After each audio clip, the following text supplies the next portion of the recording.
Stop pretending you're disabled. Mara, you've fooled everyone long enough. Those were the words my sister, Tessa, screamed across the living room during our dad's retirement party, right as she grabbed my cane and yanked it out of my hand. My legs buckled. I collapsed hard onto the wooden floor, and the room filled with coworkers, family, friends, and every relative we'd ever tried to impress burst into laughter. Not shock. Not concern. Laughter. My aunt lifted her phone to record me. My cousin snickered. Told you she was exaggerating. Even Dad, my own father, didn't step forward. He just kept grilling burgers like he didn't see his daughter on the floor. My face burned. My hands shook, and I couldn't decide what hurt more, the fall or the betrayal. I tried to speak, voice trembling. Tessa, give it back. You know I can't walk without— Oh, shut up, she shouted. You've been milking Mom and Dad for years. Physical therapy, doctor trips, medical bills, while I do everything around here. Today, everyone's going to see the truth. Everyone stared, judging, whispering. No one helped me up.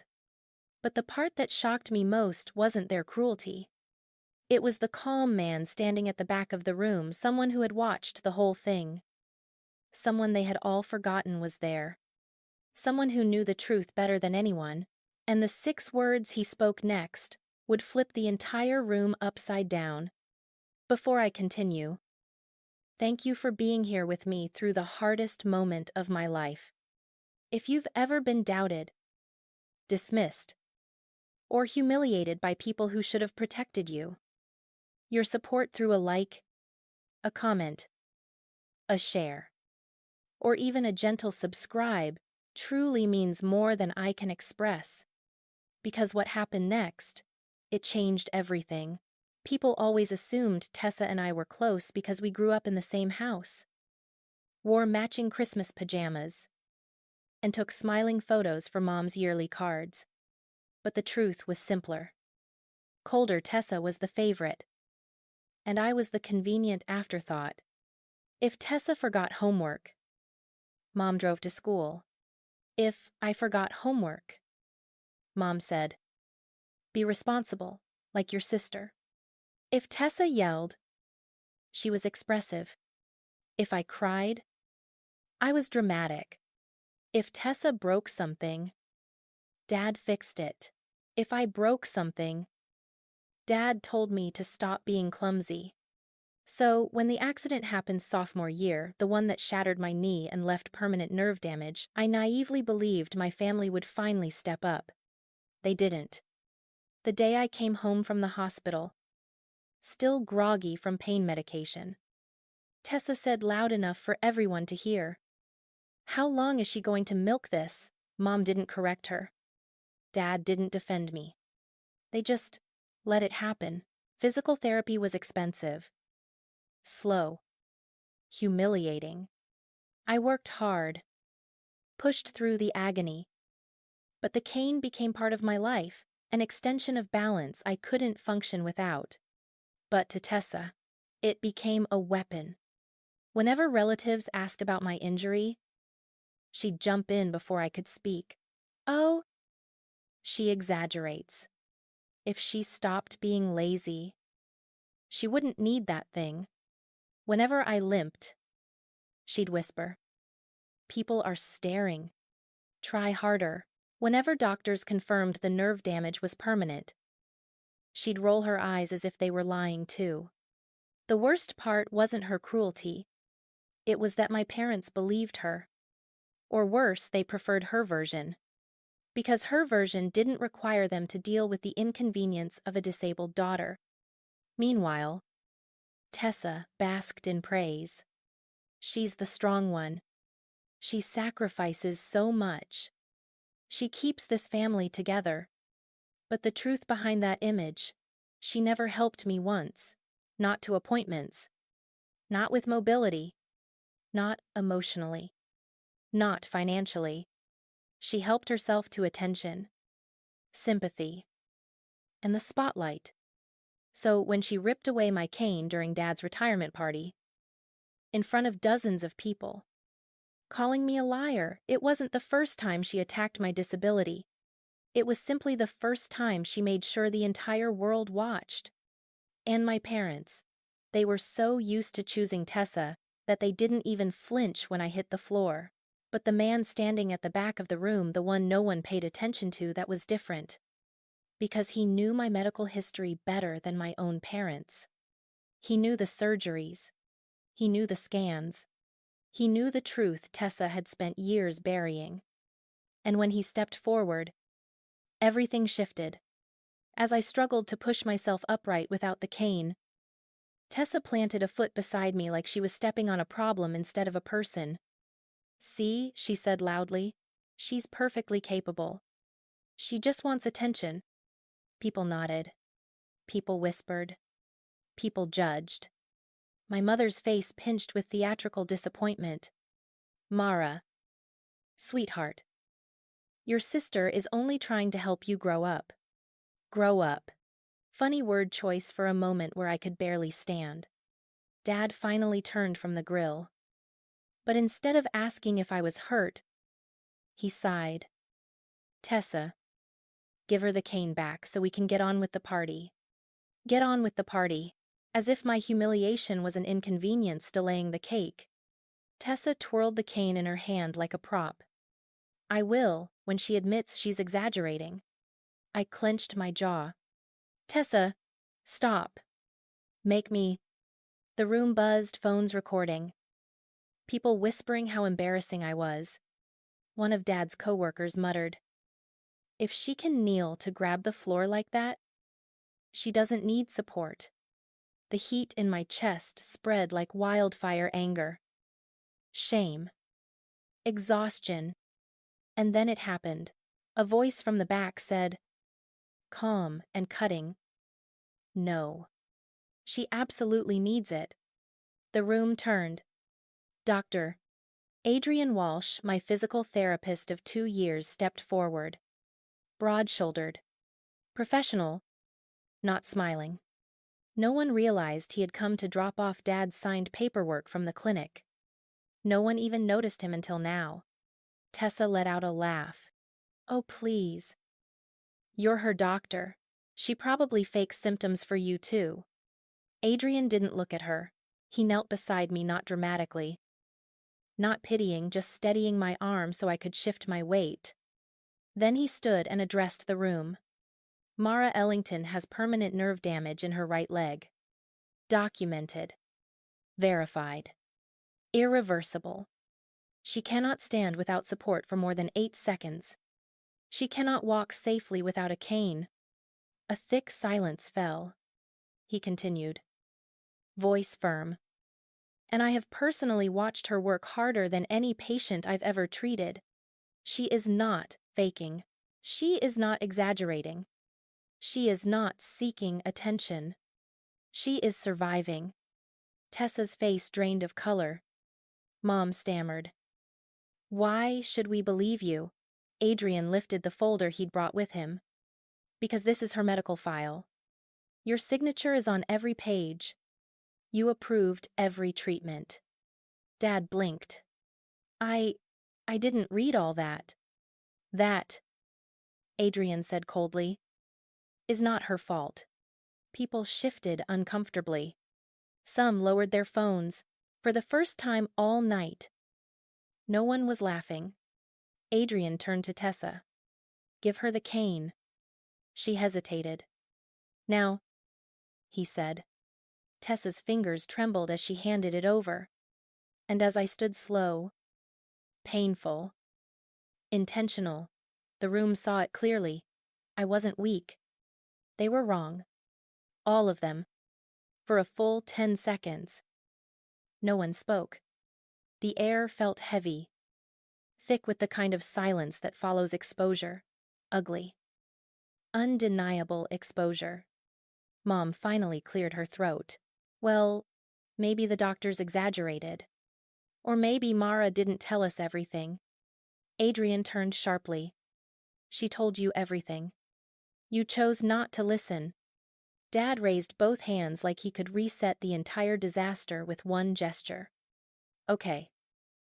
Okay. This is getting blown out of proportion. Mara. If you'd explained your condition more clearly, I cut him off. I explained it 100 times. Tessa scoffed. Oh. Come on. You've always been dramatic. One fall during a soccer scrimmage, and suddenly you're disabled for life. Adrian stepped closer. It wasn't one fall. It was a compound fracture followed by nerve damage. She is lucky she can walk at all. Mom's tone sharpened. Defensive. You don't get to talk to us like that. You're not family. No, Adrian said evenly. I am not. But maybe that's why I'm the only one here actually protecting her. That line landed hard. Some relatives looked at the floor. Some shifted uncomfortably, a few walked away, pretending to refill drinks. Meanwhile, Dad rubbed his temples like he was the victim of the evening. Mara. Couldn't you have waited until after the party to create this scene? My breath caught. A familiar ache expanded in my chest, one I'd carried since childhood every time I was blamed for someone else's actions. But something snapped this time. I didn't create anything. I said, Tessa assaulted me. You all laughed. And no one cared whether I was hurt. Mom folded her arms. We didn't know it was serious. You never ask. I replied, that shut her up. Tessa pointed at me. Voice shaking now. Not with confidence, but fear. So what? Now you think you're better than us because your doctor showed up to rescue you? I stared at her, really stared at the person who had spent years belittling my pain. No. Tessa, I don't think I'm better. I think I'm done. Her jaw dropped. Done with what? With letting you rewrite my reality. With letting you humiliate me to feel bigger. With letting this family pretend my disability is an inconvenience rather than the truth. Dad muttered. Mara. Stop. You're embarrassing, Tessa. I laughed a short. Disbelieving exhale. She embarrassed herself. Adrian placed a steadying hand on my shoulder. Not controlling. Supportive. Present. You don't have to stay here, he said quietly. I nodded. For the first time all evening, I felt grounded. As I turned toward the door, relatives parted like water around a stone. Not because I pushed, because they finally saw the strength beneath the limp they mocked. Before I stepped outside, I glanced back once. No one moved to follow, and for the first time in years, I felt free. Before we move forward, thank you for staying with me through this moment of clarity and self-worth. If you've ever broken away from people who refuse to understand your pain, your support through a like, comment, share, or gentle subscribe truly means more than you know. The night after the party, my bruised knee throbbed with every step, but the ache in my chest was worse. I sat at my kitchen table with a bag of frozen peas, replaying the moment Tessa ripped the cane from my hand. The humiliation, the fall, the laughter, the fact that no one, not even my father, thought to help me up. My phone buzzed. A message from Adrian. Let me know how you're feeling. And please don't minimize it this time. I hesitated. Then typed back, it hurts. Everywhere. He replied almost instantly, can I come by? Just to check for further damage. No pressure. Normally, I would have said no. I hated inconveniencing anyone. But tonight, I said yes. He arrived with a medical kit, examined my knee carefully, and finally said, Mara, this wasn't just an accident. This was assault. I blinked. Assault? It wasn't she didn't mean. He held my gaze. She ripped away medically necessary equipment. She caused physical harm. And your family publicly humiliated you while you were down. Don't excuse this. My throat tightened. What am I supposed to do? For starters, he said, protect yourself. If they won't respect your disability, the law will. His certainty felt like a life raft. The next morning, I gathered everything, screenshots of relatives' posts mocking me, videos from guests who filmed the fall, the cane with scratches from where it hit the floor, my updated medical records, and a written statement detailing years of family dismissal. I didn't want revenge. I wanted acknowledgement. I wanted to stop pretending I wasn't being harmed. Later that week, I met with an attorney specializing in disability and personal injury. She listened without interrupting, flipping through the evidence slowly, her expression growing more serious with every page. Finally, she said, Mara, what your sister did was illegal. What your family encouraged was abusive. You have a strong case. Mom called that same night. Not to apologize, not to ask if I was recovering, but to scold me for making a scene and hurting Tessa's reputation. I ended the call without defending myself. When Tessa finally reached out, her tone was dripping with false innocence. Mara, don't overreact. We were just having fun. Everyone knew you weren't actually hurt. I looked at my swollen knee, the bruises up my thigh, the cane leaning against my chair, and I realized they would never stop unless I made them. The following morning, with my attorney beside me, I signed the official complaint: assault, negligence, emotional distress, and disability discrimination. As the ink dried, a strange calm settled over me. For the first time in my life, I wasn't hoping my family would value me. I was demanding that the world recognize what they refused to see. The courtroom was colder than I expected: bright lights, polished wood, and a tension thick enough to feel on my skin. Tessa sat across from me in a fitted blazer 2 sizes too confident, flanked by my parents. Mom kept glaring at me like I'd betrayed the family.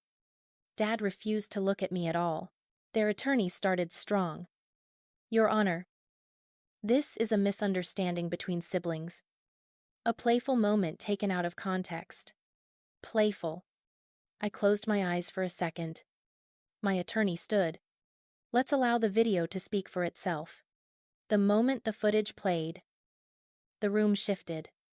Tessa yanking the cane. Me collapsing. The laughter. My parents watching without moving. The judge paused the video. Ms. Ellington, do you deny this occurred? Tessa swallowed.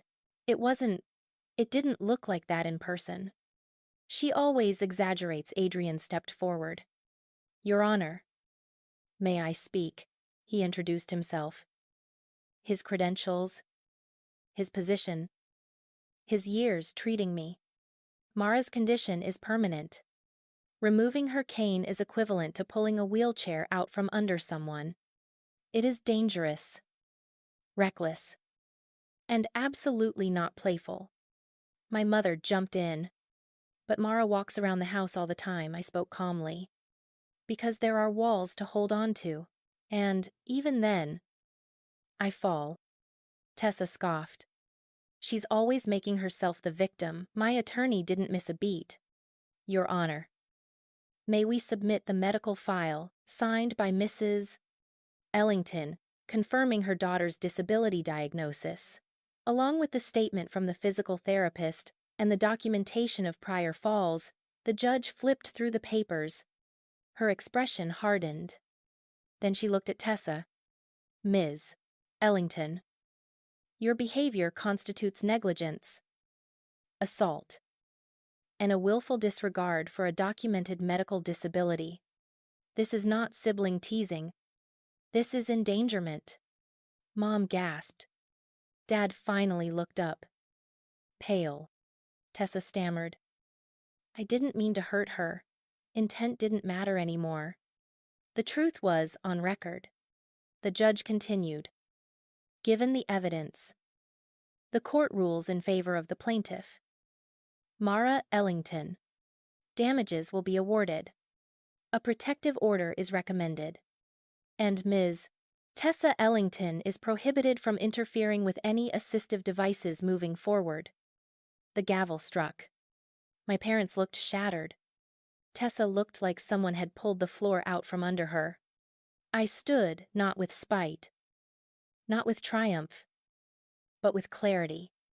They couldn't deny my pain anymore. They couldn't rewrite my story. And they couldn't take back the moment the court chose to believe me over their illusions. Outside the courthouse, Adrian walked beside me. How do you feel? I let out a breath I'd been holding for years. Like I'm finally standing, even if I still need the cane. He smiled softly. Standing isn't about how.